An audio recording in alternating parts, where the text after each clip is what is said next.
మనం ఈ మధ్య కాలంలో చూస్తున్నామండి సూసైడ్స్ చాలా ఎక్కువగా జరుగుతున్నాయి.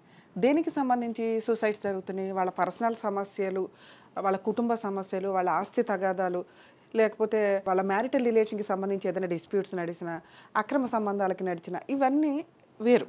ఆ అసలు సూసైడ్స్ జరగడం అనేదే కొంత అభ్యంతరకరమైన విషయం. ఎవరిని సూసైడ్ చేసుకోవద్దని మనం ప్రతిసారి కూడా మన వీడియోస్ ద్వారా రిక్వెస్ట్ చేస్తూనే ఉంటాం. కానీ ఈ మధ్య నేను ఎక్కువగా అబ్జర్వ్ చేసినవేంటంటే బెట్టింగ్ యాపుల ద్వారా విపరీతంగా అక్కడ, ఇక్కడ లోన్స్ పెట్టి అప్పులు తీసుకొచ్చి బెట్టింగ్ యాపుల్లో పెట్టి డబ్బు నాశనం చేసుకొని వస్తున్న శాలరీస్ కూడా సరిపోని పరిస్థితుల్లో ఆ ఫైనాన్షియల్ హెరాస్మెంట్‌ని తట్టుకోలేక సూసైడ్ చేసుకుంటున్న వ్యక్తుల్ని చాలా ఎక్కువ మందిని చూస్తున్నాం.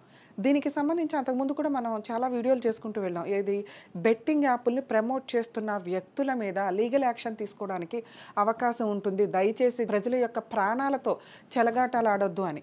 మనకి లాక్‌డౌన్ తర్వాత నుంచి సోషల్ మీడియా చాలా డెవలప్ అవుతూ వచ్చింది. అంతకుముందు ఏదో ఒక జాబ్స్ మీదో వీటి మీదో వాళ్ళ కెరియర్‌ని డెవలప్ చేసుకోవడానికి చూసే వ్యక్తులు బిజినెస్‌లా, జాబ్సా లేకపోతే గవర్నమెంట్ జాబ్సా లేకపోతే వేరే కంట్రీస్ వెళ్తామా, ఎడ్యుకేషనా ఇలా వాళ్ళ నాలెడ్జ్‌ని జాబ్ మీద, వర్క్ మీద, వ్యాపారాల మీద పెట్టడానికి చూసే వ్యక్తులు ఈ రోజున సోషల్ మీడియాలో ఏదో ఒక లాంగ్వేజ్ తోటో లేకపోతే ఏదో ఒక టాపిక్ అంటే అది సొసైటీకి ఉపయోగపడే దానికంటే కూడా వల్గర్‌గా వీడియోలు చేస్తున్న వ్యక్తులు ఎక్కువగా ఉన్నారు. ఇంకా దీనికి సెన్సార్ ఉండదనమాట. ఇక వాళ్ళు మాట్లాడే ఎట్లా అట్లా ముందు పాపులర్ అయిపోవాలి.